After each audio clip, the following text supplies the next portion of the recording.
Today's lecture is in many ways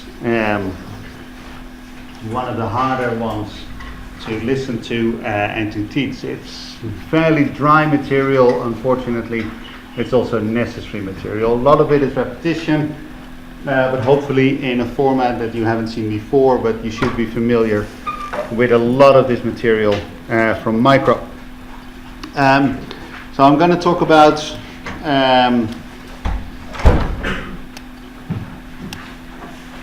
three things, really. Externalities, public goods, why that implies a market failure.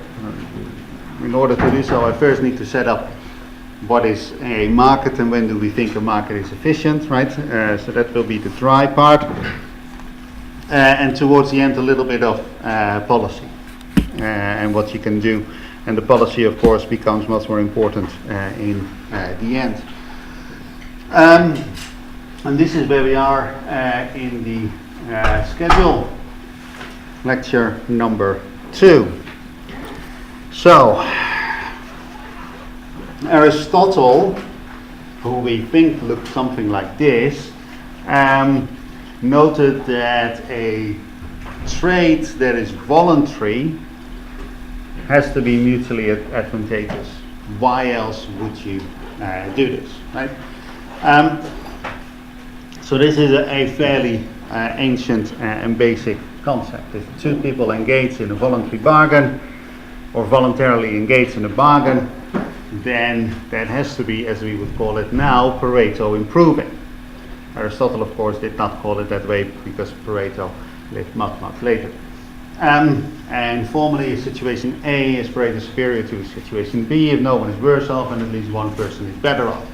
And if you combine that with voluntary trades, you end up in the situation that a trade is therefore Pareto improving.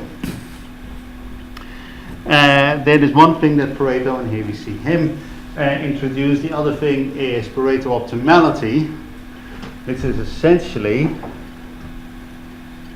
exhausting Pareto improvements. If you are in a situation where you can no longer, through some sort of bargain or trade or exchange, Pareto improve on the situation that you're in, then you're in a Pareto equilibrium. And we also call that a Pareto optimum. And just to confuse non-economists, we often refer to this as efficiency. Now, as you know, we teach engineering in this university as well, right? That's why that engine is there. And if you use the word efficient or efficiency with the non-economists, they don't understand what you're talking about, right? So I prefer the word Pareto optimal because then at least outsiders, non-economists, know that they don't understand what I'm talking about. Whereas if you use the word efficiency or efficient, they think they understand what you're saying even though they don't, right? Now, why is a Pareto equilibrium called a Pareto optimum? Is because essentially you're in the best possible world. You cannot, in a sense, you're in the best possible world because you cannot improve on this without hurting at least somebody, right? So in that sense, it's an optimum. But of course, this is for a particular starting point. It is given the initial allocation of endowments. And if that given allocation of endowments is unfair or suboptimal, then the Pareto equilibrium, of course, reflects that initial inequity, right? So a Pareto optimum improves on the starting points, but it does not mean that you end up in an acceptable point, right? So let's make this all a little bit more precise. So I'm going to look at a very simple economy with two people in, A and B, two goods, X and Y, and two inputs, L and K. Right? So it's a very simple economy. There's no money in this economy for starters. And what you're looking at here is just some notation. So the utility function of person A depends on her consumption of goods X and Y. The utility function of person B depends on his consumption of goods X and Y. Goods X can be made with putting K and L towards its production, capital and labor say. The same is true for good Y. So far, nothing special. This is just notation, right? This is just to scare the people who can't do math, right? But really, nothing has happened here. We just wrote down symbols where I previously used words. For notational sake, I'm going to denote partial derivatives with subscripts. So UA sub x is really the same thing as the first partial derivative of UA to XA, right? So this is the marginal utility to agent A for consuming good X, right? So this is just notation. And similarly, first partial derivative of the production of Y to the labor input L is denoted by, actually there should not be an M there, MPY L, right? So this is notation. Now there's three conditions for efficiency. The first is efficiency in consumption. And that simply means that the ratio of marginal utilities for consumer A equal the ratio of marginal utilities for consumer B.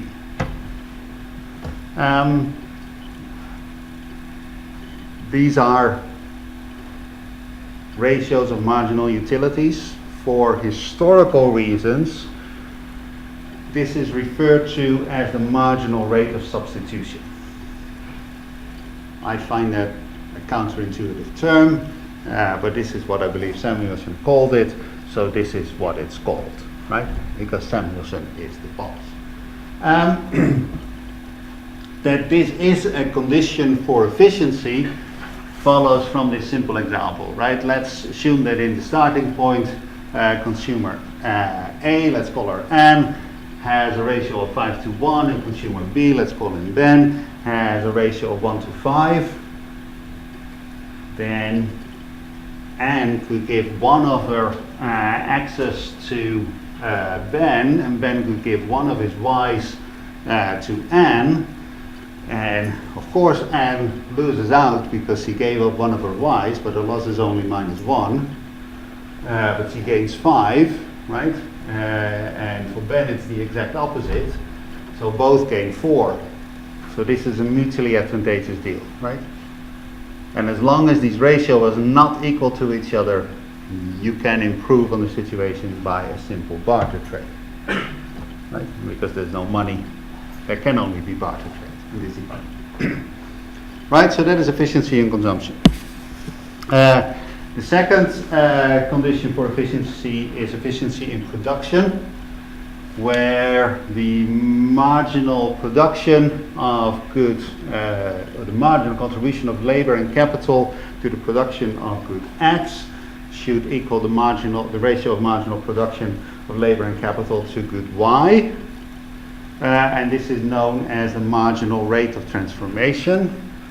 Again, not because that's a clear term, but because it's historically what people have called it. And you can make the same argument as for consumption. If this condition is not met, then you can simply rearrange your production factors, labor and capital, by shifting more to X or shifting more to Y, so that the total volume of output increases, right? And for the same input, if you will produce more, then necessarily you're better off, right? Because this was a complete description of the economy, right? There's no externalities yet, there's no resource constraints or anything like that. And then the third condition for efficiency is efficiency in the product mix, where we have that the marginal rate of substitution must equal the marginal rate of transformation. And if this condition is not met, again, you can go for the counterproductive. You could reallocate your labor and capital so that you make a different mix of goods X and Y, so that your consumers will be happier, right? And these conditions have to be met. And if these conditions are met, then your economy is in a Pareto optimum. Right? All of this should have been done in micro 1 or 2, or perhaps micro 1 and 2, right? With perhaps different notation, but these are the basic conditions, right? I hasten to add that again, a Pareto optimum is not necessarily desirable, right? An efficient result is not necessarily desirable. You of course know the second welfare theorem, that you can rearrange the initial allocation and then you would reach a different Pareto optimum, and that may be better or not better. If we pose a social welfare function, as I suggested last week, where in this case the social welfare function would be a function of the utility of Anne and Ben, then in the social optimum what we would have is that the marginal utility, or the contribution at the margin of Anne's utility to social welfare over the contribution of Ben's utility at the margin to social welfare, W U super A over W sub U super B, that is your condition for social optimality, right? That is if you want to maximize the social welfare function. And that would be also an equilibrium condition or an efficiency condition if that is then equal to the ratio of utilities of the two. And this particular equal sign can only be reached not through reallocation through the market, not by barter, not by producing different things, using more labor for goods X, for instance, but this can only be reached if you're changing the initial position of people, right? Okay, all known. Now, somebody should also have told you this, was probably Alex Moradi at one point, that markets are efficient if and only if, that's what the double F means, if markets exist for all goods and services, that is, property rights are fully assigned, all goods and services are private, no externalities exist. And the way this Pareto optimum works is you go through mutually advantageous trade. You have something that I want, I have something that you want, and we swap and we're both better off. And you can continue that process until it ends, right? And of course that only works if all the things that we care about can indeed be traded. That is, somebody owns it and can sell it to you. It only works, and that's the final point here, if there is perfect information, because if you're just swapping and trading within this classroom, but there's other things out there that we don't know about, then of course we cannot reach an optimum, right? So you need to know globally what are your options for trading. You need to be in a situation where nobody has any market power, that they can set prices, that they can withhold things from the market. And of course, and that is important in this particular context, if you and I trade, then that should not have any negative or positive consequences for somebody not involved in this particular trade, right? Because at that point it may be mutually advantageous to the two of us, but if somebody else gets hurt in the process that has no say in our transaction, then of course that transaction It's still mutually advantageous for you and me, but it's no longer Pareto improving, right? And that is, of course, what an externality is, right? So, and these are fairly stringent conditions, right? So that is, the examples I gave you were in a barter economy. Now let's introduce prices. What we have in a market where there's money is that the ratio of marginal utilities, the marginal rate of substitution, should equal the price ratio. And again, this follows from a simple counterexample. Let's start with an initial position where goods Y is much more valuable at the margin to N than good X. So a ratio of utilities is 1 to 5, but the price ratio is 5 to 1, right? So if N is smart, what does she do? She sells one of her X's and then she can buy 5 Y's, right? So she has a loss of utility of -1 and a gain of utility of 5 times 5 is 24, right? So she would be stupid not to do this, right? So again, simple counter example, yes, this condition has to be met in order for the market to be in equilibrium, right? Also if we introduce prices. Same is true on the product side of things. The marginal rate of transformation should equal the price ratio of inputs. These are the input prices, right? Not the output prices. And competitiveness of the market here comes into play in the sense that everybody faces the same relative prices, right? In a market that is somehow distorted, that would not be the case. It may be that some consumers or some producers have cheaper access to labor than others. Then we're out of equilibrium, right? Or it may be that prices in Brighton are different than prices in London, or rather relative prices in Brighton are different than relative prices in London. Then again, this would not hold, right? And this is of course normal, right? Because the price of capital is the same in London as in Brighton, because it's a unified capital market, but the price of labor is lower in Brighton than in London because of all sorts of reasons, right? But strictly we have to satisfy this. And then product mix efficiency, the same thing also holds when we introduce prices. So this is your standard micro. This is how we justify that markets are good, that if a market is perfect and people are well informed and rational and so on and so forth, then we reach this Pareto optimum that we have some sort of ethical justification for. Now, how does the environment come into all of this? Well, in many different ways, right? So,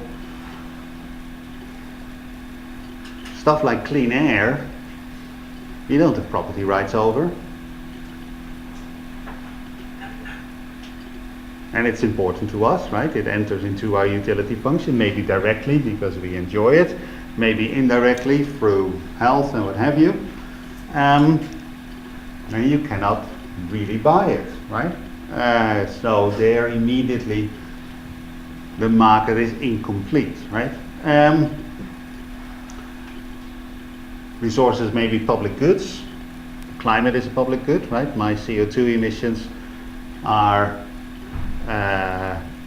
non-excludable.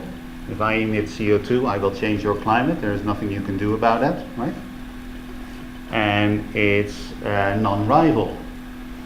My enjoyment or not of climate and climate change is independent of your enjoyment or not of climate and climate change, right?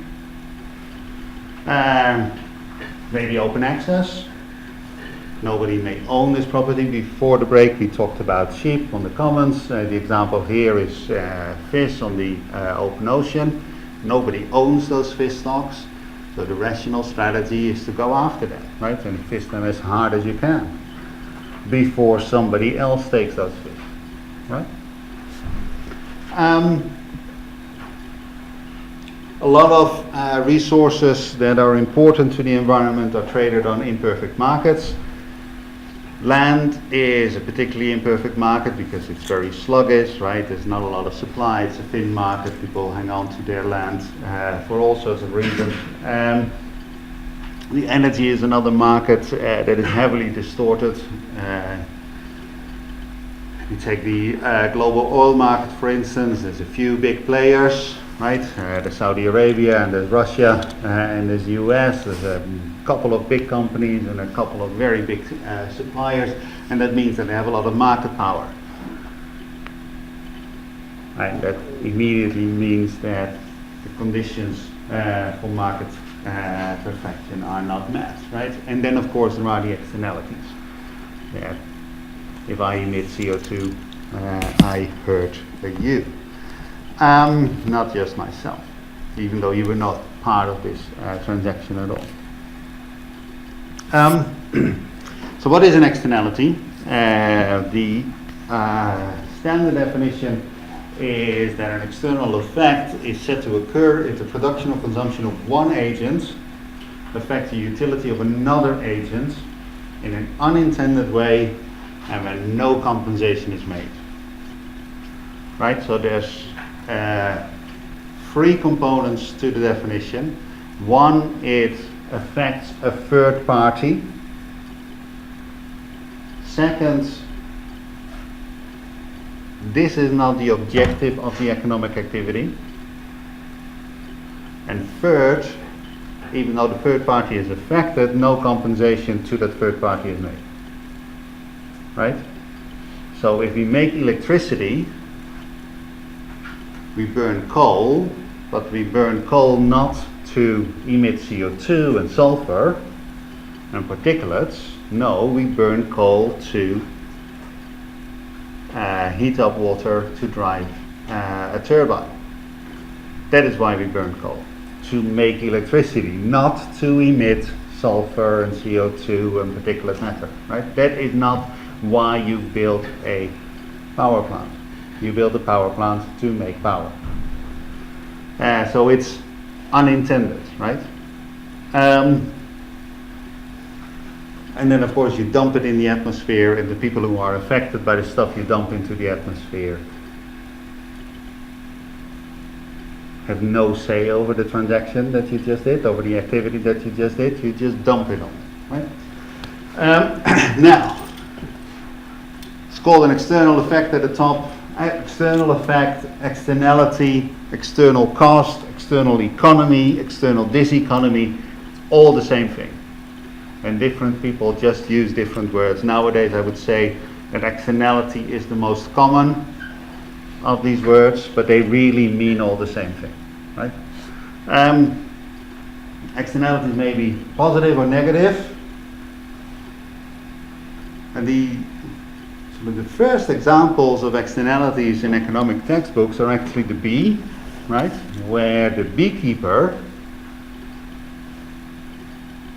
has beehives to make honey, and the fact that the bees pollinate the trees and flowers next door is actually of no issue whatsoever for the beekeeper, right? They don't care.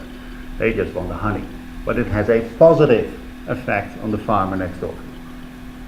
That is the traditional example of an externality, and it's a positive one.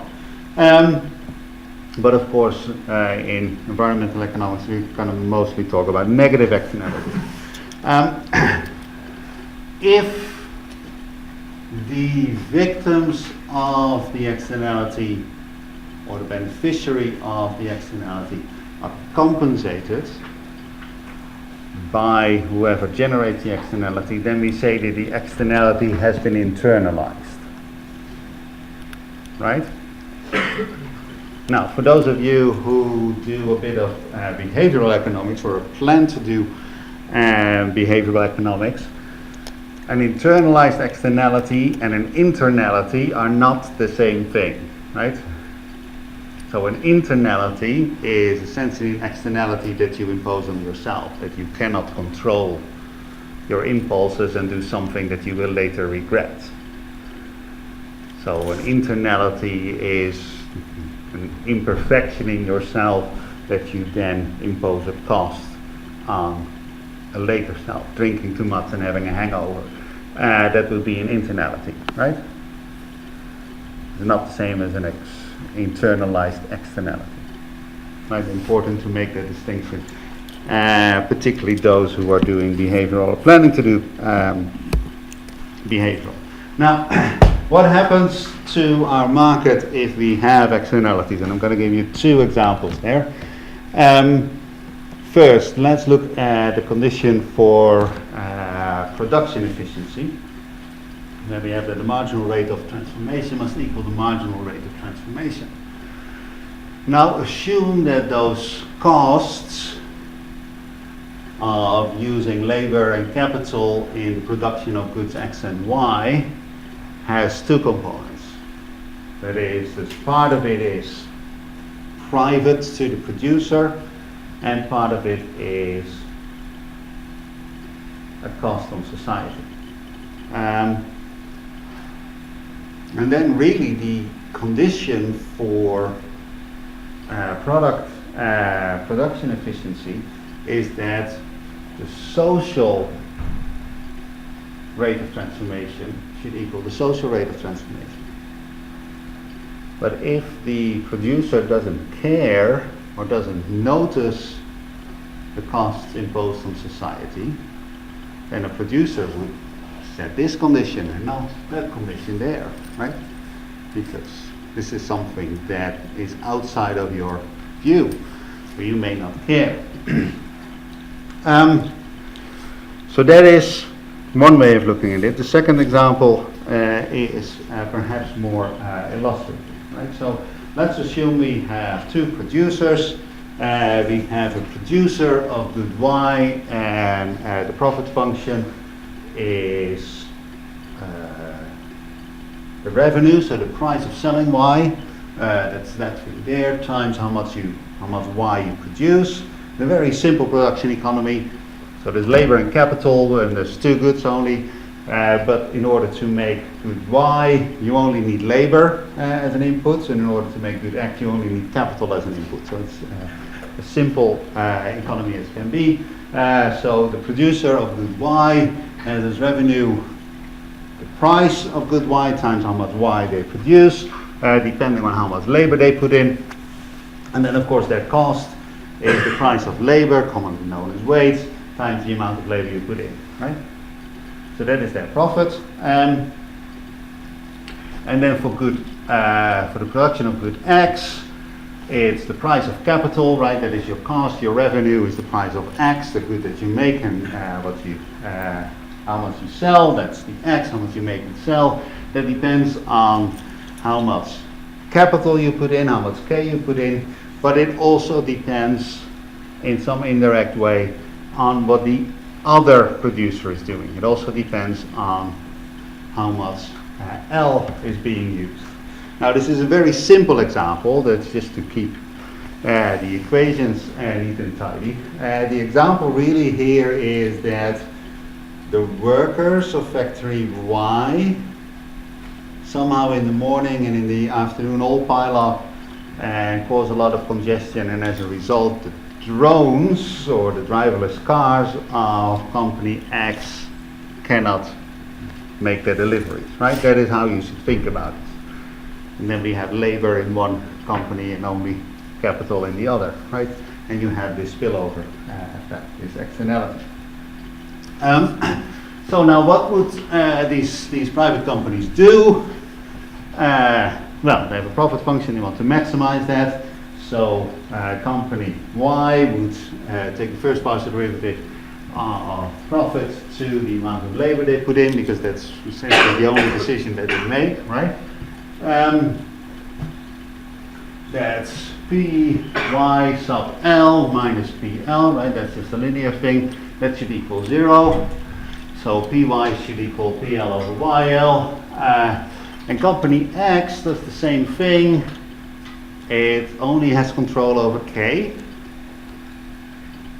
And that's the thing it maximizes over. How much capital do I use? And that immediately determines how much products I make. So the profit is Px, the price for which they sell things, times the marginal contribution of K to the production of X, X sub K, and then the marginal cost is of course minus Pk, and that should equal 0, and we have that they would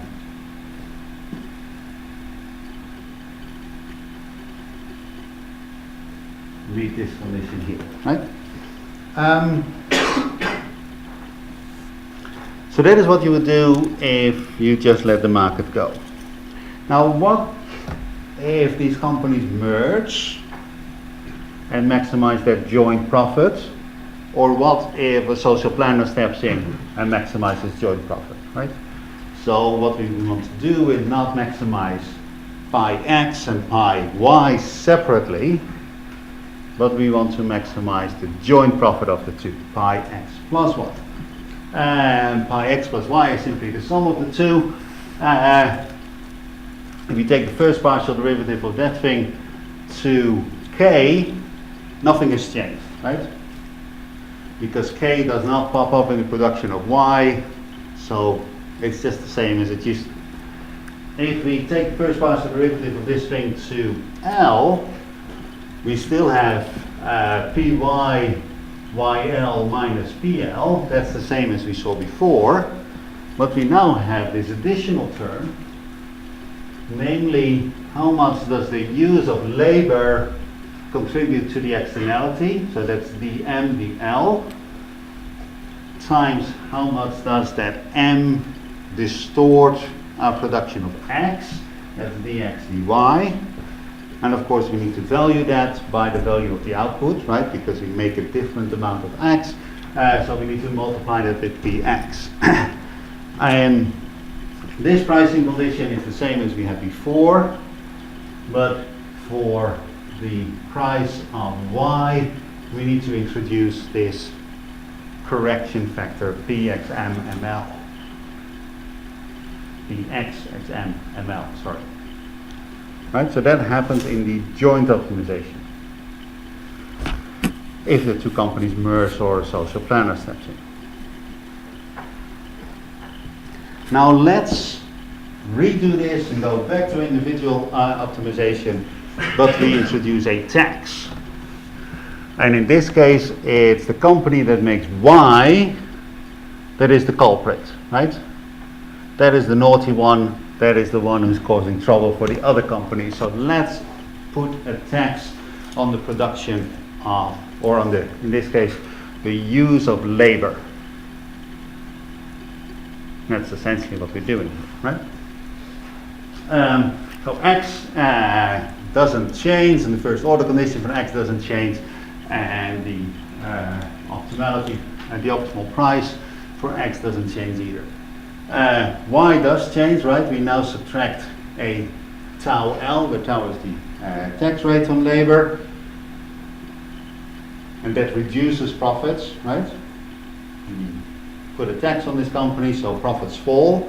So that's why we subtract tau L. The first partial derivative of pi y to the decision that you make L is d pi y dl. Is the same as we had before, minus tau. That must equal 0.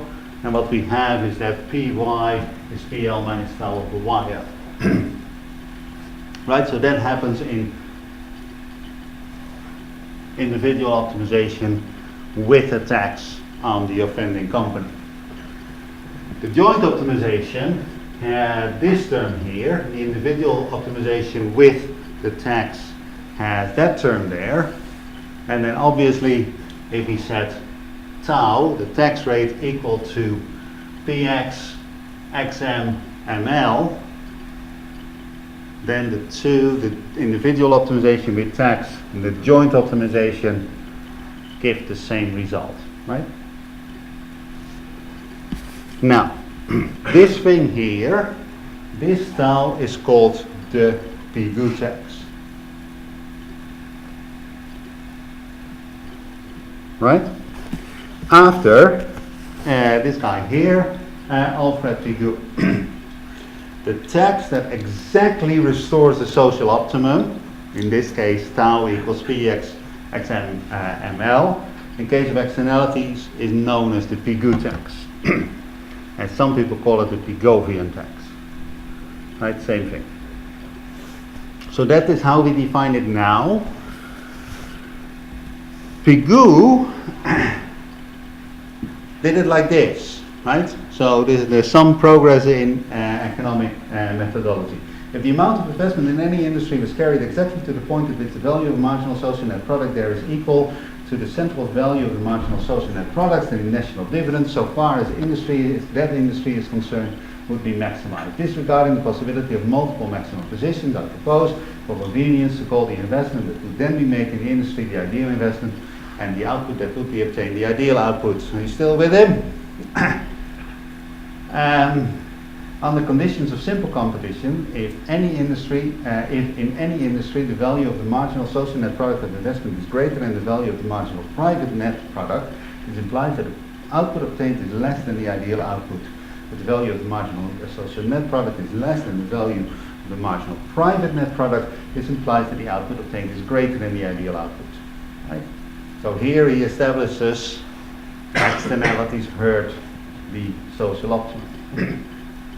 It follows that on the conditions of simple competition, for every industry in which the value of the marginal social net product is greater than that of the marginal private net product, there will be certain range of bounty, that's an old word for subsidy, the granting of which by the state would modify output in such a way as to make the value of the marginal social net product there more nearly equal to the value of the marginal social net product of resources in general, thus, provided that the funds for the bounty can be raised by a mere transfer that does not inflict any indirect injury on production, increase the size of the national dividend and the sum of economic welfare. And there will be one rate of bounty, the granting of which would have the optimum effect in this respect.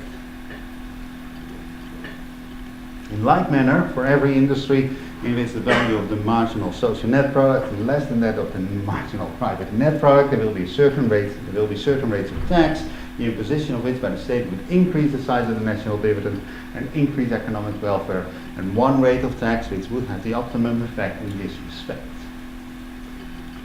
Right? And then actually it goes on for a good bit longer. And I cut it up into 4 paragraphs.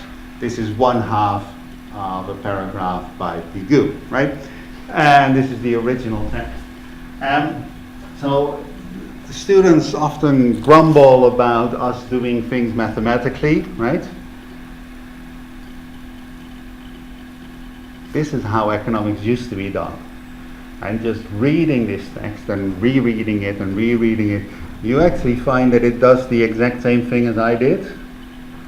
I think that I am more precise even though I used some math, right? But it is exactly the same.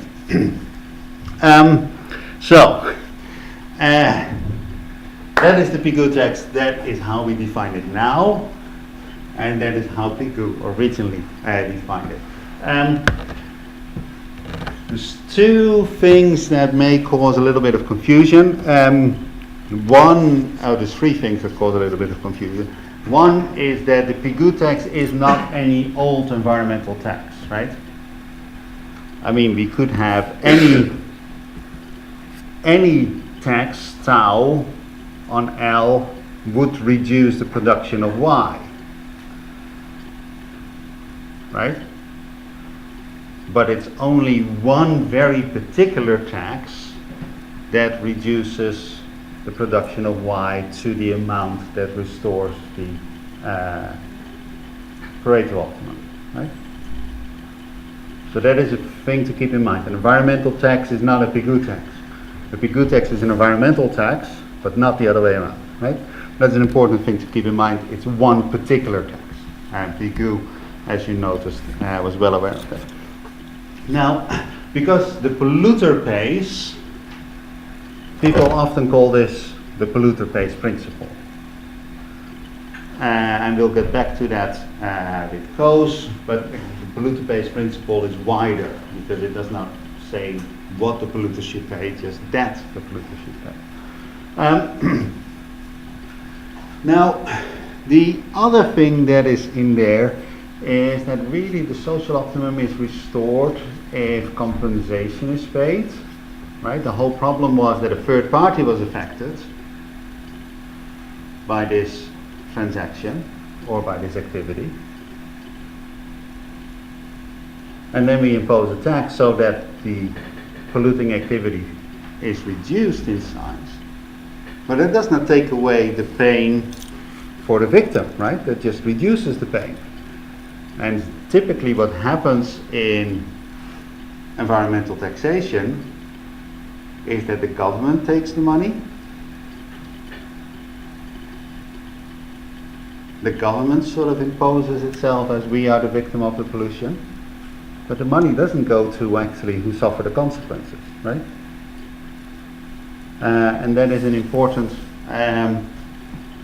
thing to keep in mind, right? And of course, you don't take away all the pain, you just compensate at the margin. So much for externalities. Let's turn to public goods. So, what sort of property rights are there? Lawyers would tell you that there's really three different property rights. First, and that's the least extensive one, is the right to use something. You can walk into the library because you're a student here, and you can walk into the library at any time, right? That is the right to use the library facilities. And that's a property right that comes with the status of being a student at this university. A wider right of property is the right to exclude. Even though you can use the library, you do not have the right to throw somebody out of the library or prevent them from entering the library, right? That is not a right that you have. So in that sense, your property right on the library is limited. The librarians, the vice chancellor do have that right, but you don't, right? And then the most extensive property right is the right to destroy. And there's many things where you can sort of, I control this classroom at the moment. I have the right to prevent people from entering because that is my right as the lecturer at this moment, but I do not have the right to set this room on fire, right? So in that sense, my property right is limited. I do have the right to set my house on fire. My wife would be very cross with me, but I do have the legal right to do so, right? So there's different property rights. And property rights are often not as absolute as we think they are, right? I have the right to drive my car, but I can't go faster than 80 miles an hour on the highway, right? I have the right to do with my house whatever I want, but not to the extent that it damages my neighbors, right?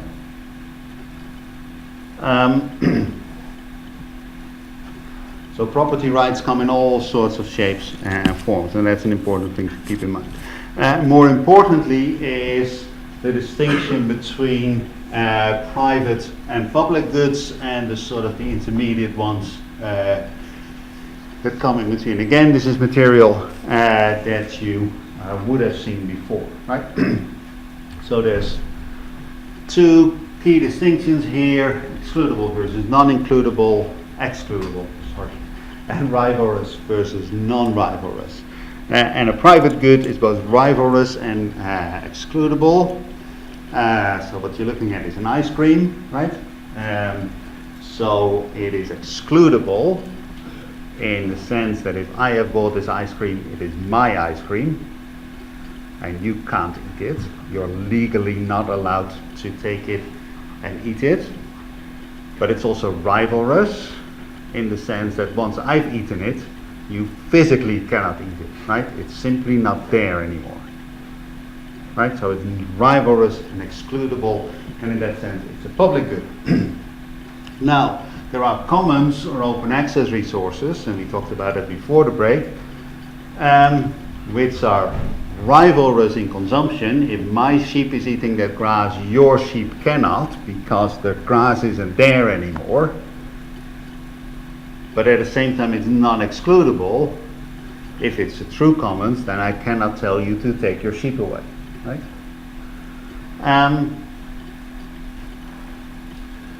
There's also goods that are excludable but non-rivalrous. Now, when I made this picture, when I made this slide, this is a couple of years ago, this was a popular band and I knew its name. Now they're probably not popular anymore and I completely forgotten its name.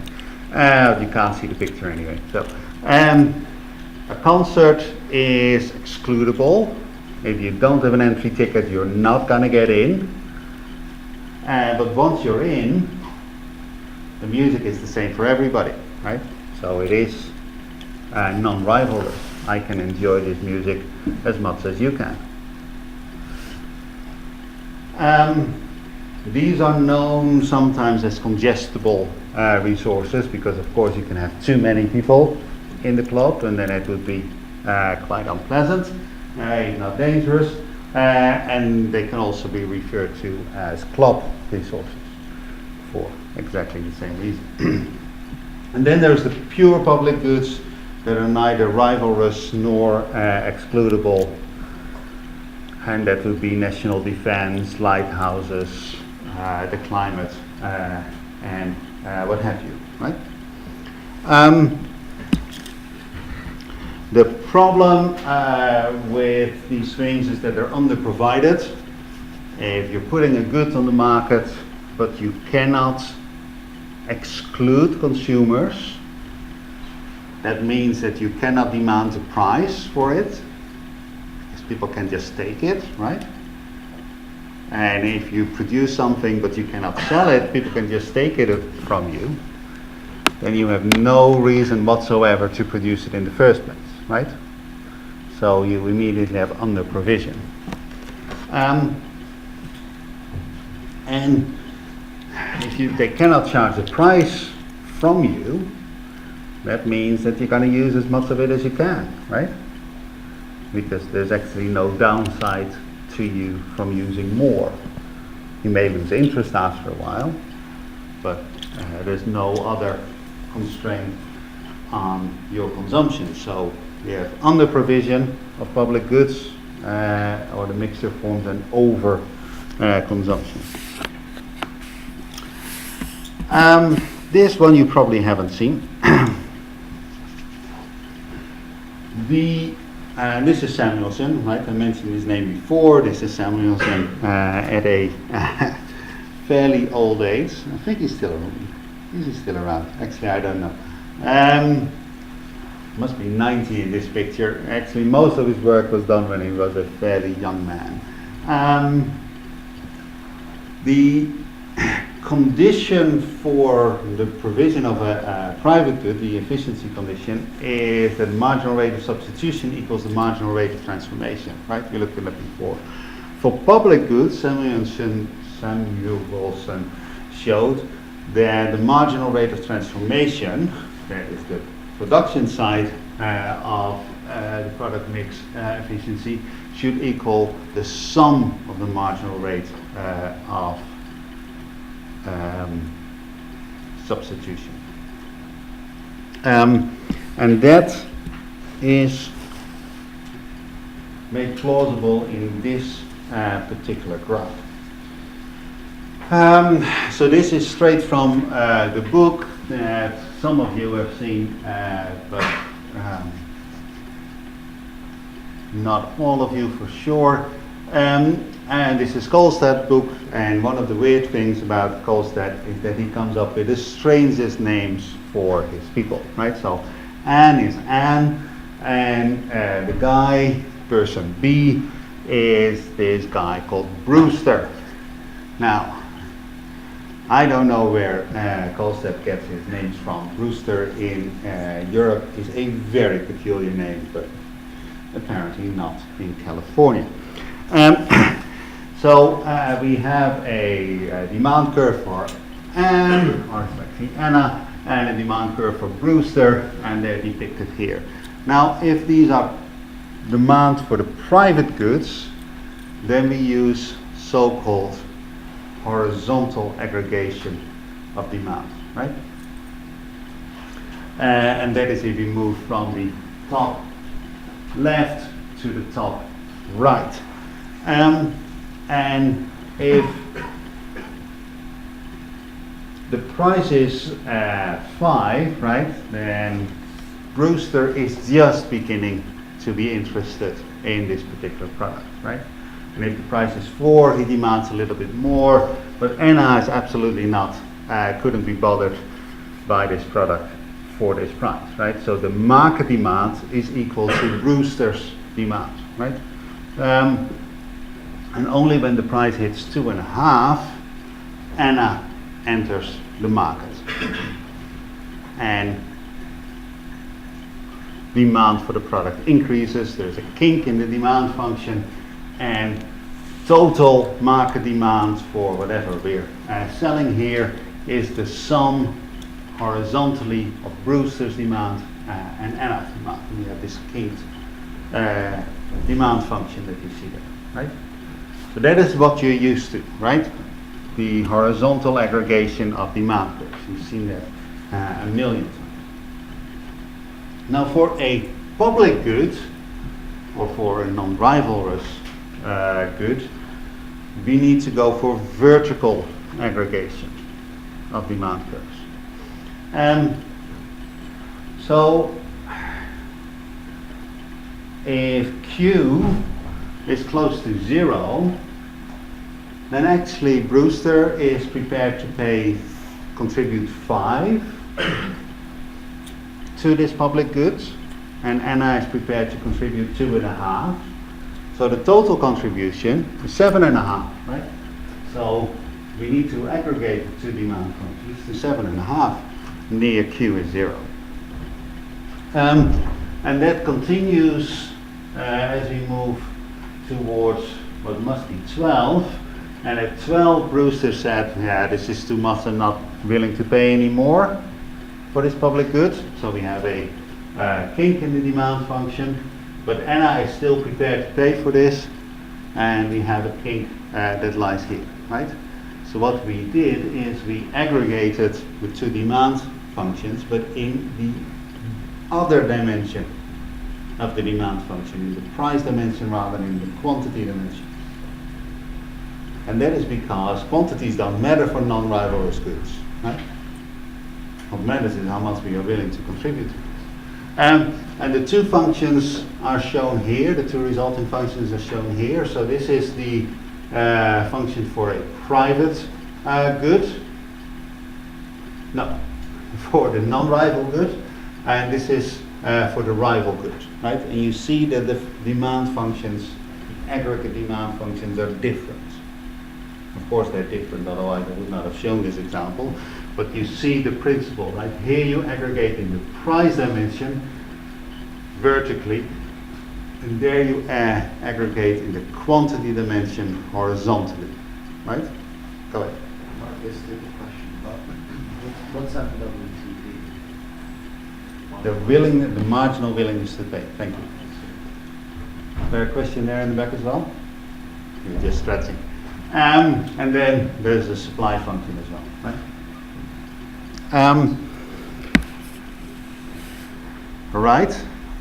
Now, and that's the Samuelson condition, right? We want to aggregate the willingness to pay. We want to horizontally aggregate things. So that is the Samuelson condition. Now, this guy here, I think it's Oscar Lindahl, proposed an equilibrium condition for that. And in the Lindahl equilibrium, the Samuelson condition is met, and every individual pays a personalized price. Everybody pays what they think is the public good worth to them, right? And everybody contributes whatever they think this public good is worth. This is a wonderful theoretical condition, right? But how would we figure out what your marginal willingness to pay for a lighthouse would be, right? And why, if you care more about lighthouses than I do, I couldn't care less actually, why would it be fair that you pay more, right? Why would you pay more if I'm not willing to pay? So yes, this is the equilibrium condition, but it doesn't mean anything in real life, right? I'm going way too fast. This is good for you guys.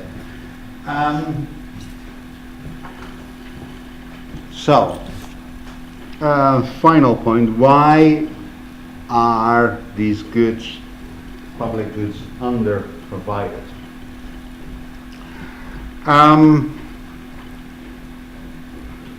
I sort of waved my hands with that, right? So let's try and make this more precise. So we have a consumer, you, or actually we have n such consumers, you, and they are all the same, which makes notation a lot simpler. And every one of these economic agents has a utility function, U, that depends on their private consumption, W, and it depends on the provision of a public good, G, right?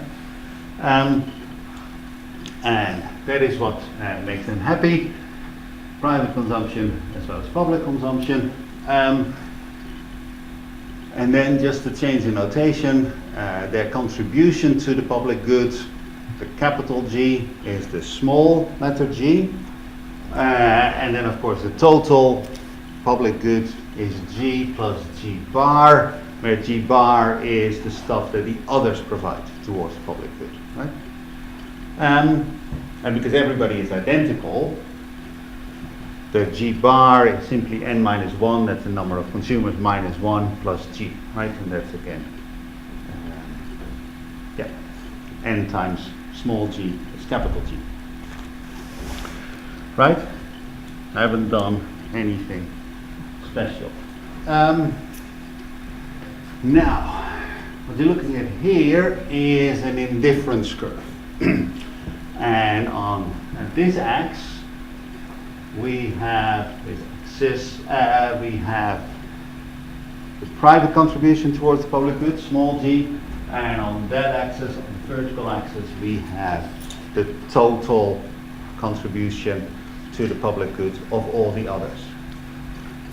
Right, so that's on the axis, and then this is an indifference curve, U 0.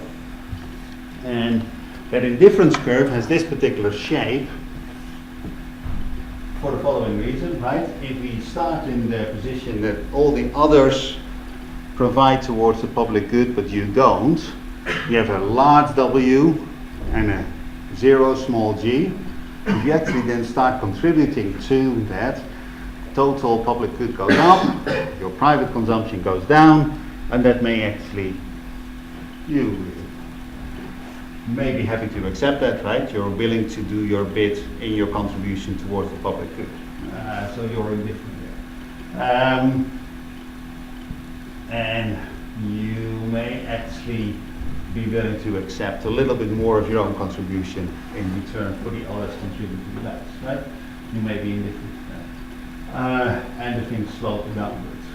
And then it starts sloping upwards at a certain point, right? Because if you go into this part,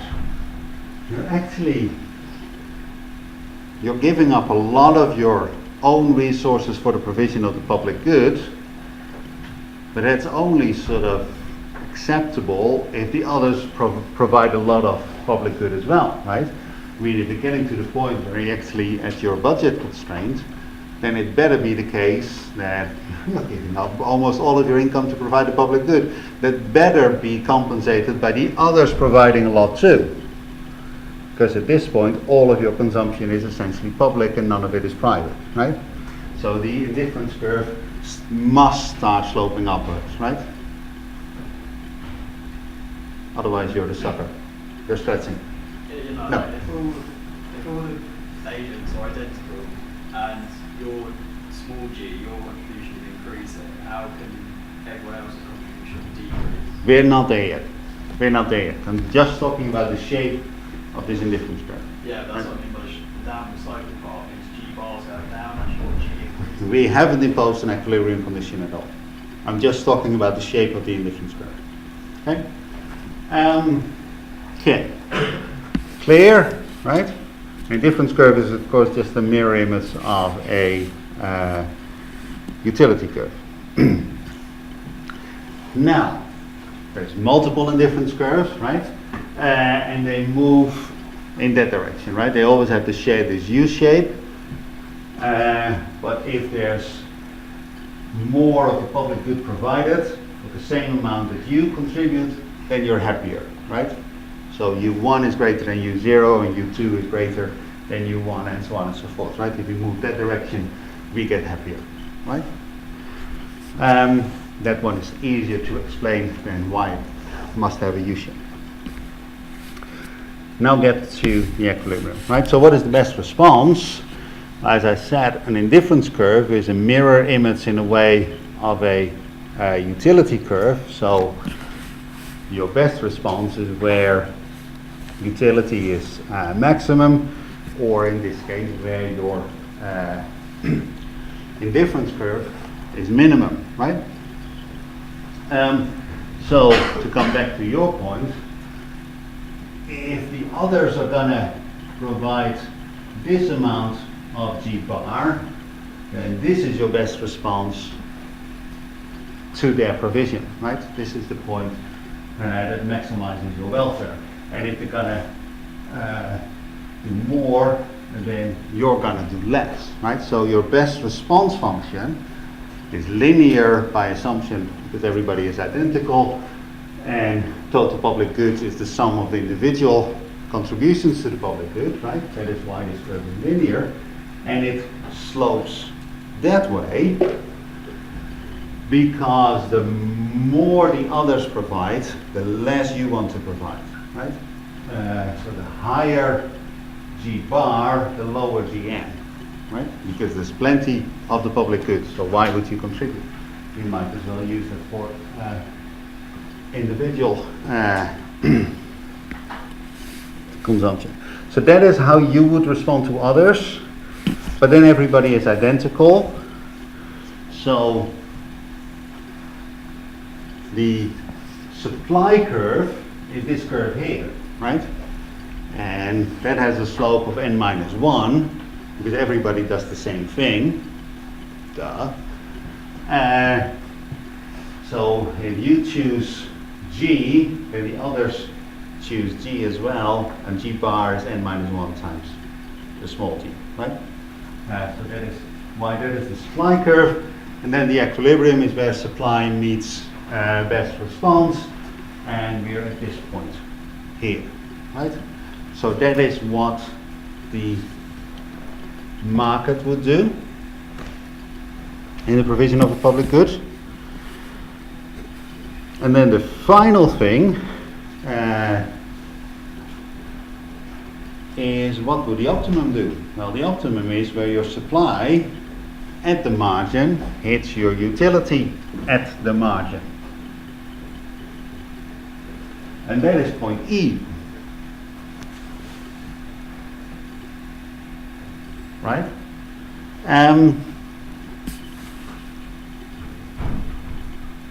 That is point E. So the optimum lies where the supply equals the marginal utility. Now where the two curves touch each other. Whereas the equilibrium, the market, is where the best response equals the supply.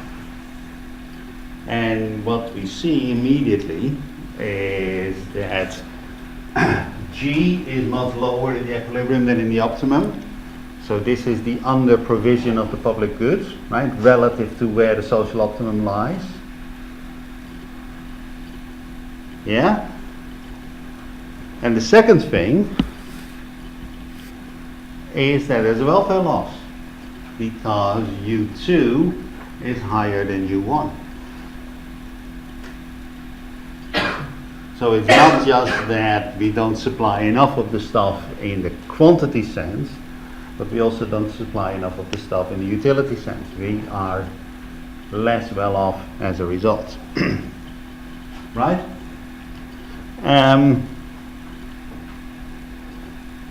This is a complicated graph.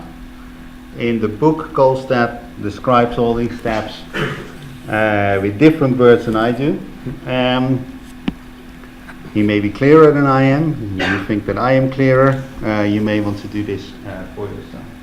So, same story, but now in words, right? On the provision of the public good, the provider only gets a fraction of the benefits of her investment and therefore invests less. Now, this is theory. This is a paper that was published yesterday, I think, where we see exactly this happen in a starker way than I have seen before. So what you're looking at is Argentina, right? This is Argentina, this is Chile, and this is in light blue, no, in dark blue, is the exclusive economic zone of Argentina. And then this is the open ocean, right? And let's talk about that.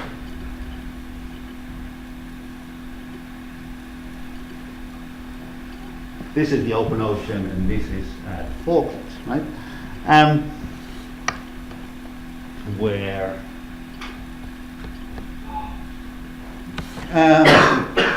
I don't know what is going on in the exclusive economic zone of the Falklands, whether this is... Are the Falklands in the EU? I think they are. I think they are. Argentina most definitely is not. This is the open ocean. I should have prepared it better. I thought this was just a brilliant picture. It is a brilliant picture. Forget about the Falklands. We're looking at this trajectory here. Argentina, exclusive economic zone, open ocean, right? We're not looking at what is going on in the territorial waters of the Falklands or the exclusive economic zone of the Falklands. We're just looking at this trajectory here, where on one bit of ocean you have to have a permit of the government of Argentina to fish. In the other very similar ocean, you don't have to have that permit, right? So that is this trajectory here, and that is enlarged in this bit. This is a day where we can actually measure. This is night and day, where we have reported fishing hours, because every fishing vessel, definitely every ocean-going fishing vessel, has to have a license, and under that license they have to report what they're doing, right? So we have reported fishing hours. That is shown here. And what you see is very stark, definitely close to the European territorial waters, is that there's little fishing here and there's a lot of fishing there, right? The lighter the color, the more intense the fishing. And then this picture here is at night, where we can actually see with satellites whether there's fishing vessels there, right? So these are satellite pictures. This, I mean, we know from the ship logs how much they're fishing, but every ship nowadays, every substantial ship nowadays has a tracer on, so we know exactly where they are, right? All the time. Unless, of course, they happen to. No. But most of the time we know where vessels are. So that's how we locate the fishing hours there. This is just the lights of the ships, and you see the same thing. The red line here and the red line here is not a physical boundary. It's not that you move from the inland sea to the open ocean. It's not a biological boundary. It's not that there's more algae there to eat or whatever fish eat. No, this is a legal boundary, right? This is open access. This is not open access. You don't like this particular depiction. look at the two top figures. On your left, it's the fishing hours. On your right, it's night lights. The stark difference, right? A very stark difference. The fishermen know exactly where the legal boundary is, and they know exactly where they're allowed to fish and where they're not allowed to fish, right? And where they are allowed to fish, on the right in the bottom pictures, on the left in the top pictures, they fish a lot more, right? This is the overconsumption of a public resource, right?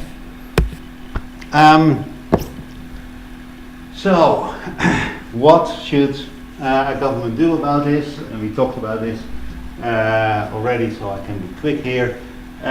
Purely public goods, the lighthouses, the defences, the atmosphere, water, and so on and so forth.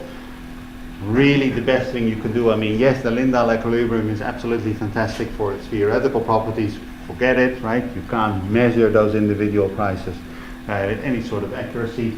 You can't get this from parliaments at all, that some people should pay more for this than others. Just forget it, right?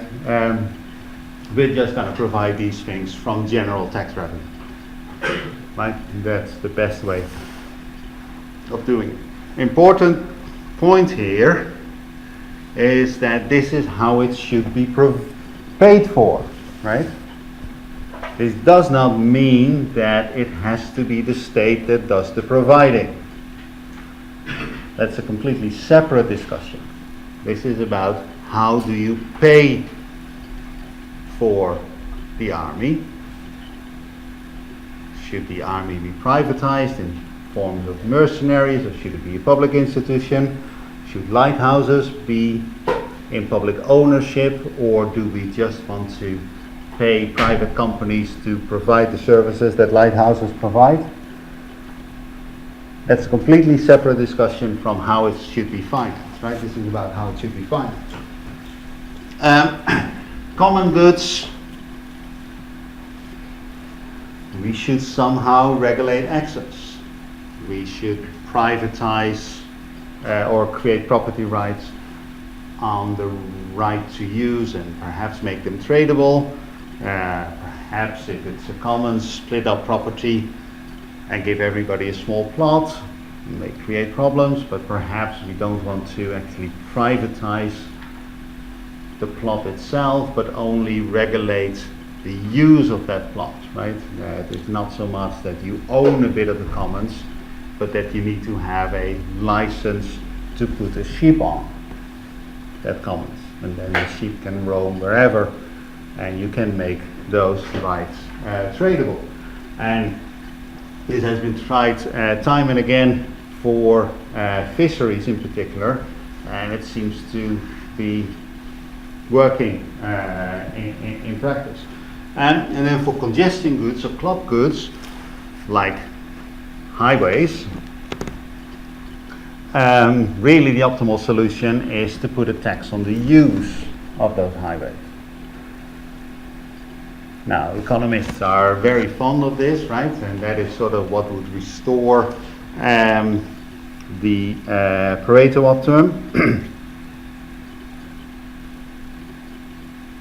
But there's a lot of public resistance to this. So for roads, what we have is that you pay taxes on your fuels, with most of it goes towards the maintenance of roads and new build roads. But that is not the issue, right? The tax on your fuel use is actually a tax on your CO2 emissions, because CO2 emissions are directly proportional to the amount of fuel that you burn. But it's not a tax on how much you use the road, right? Or rather, it's a tax on how much you use the road, depending on the efficiency of the engine in your car and the weight of your car and your driving behavior. But that has nothing to do with your contribution to traffic jams, right? And that is the thing that we worry about when we're talking about congestible resources. So really what you want is not just the intensity of the use, which is reflected in your fuel use, but your time of use and your exact location, right? That is where the tax should be on.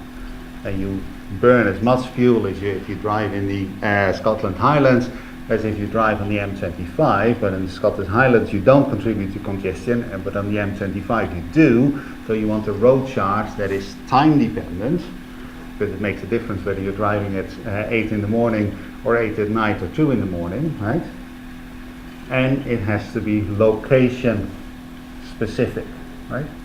Because some roads you contribute to congestion and other roads you don't. That is now technically feasible, right?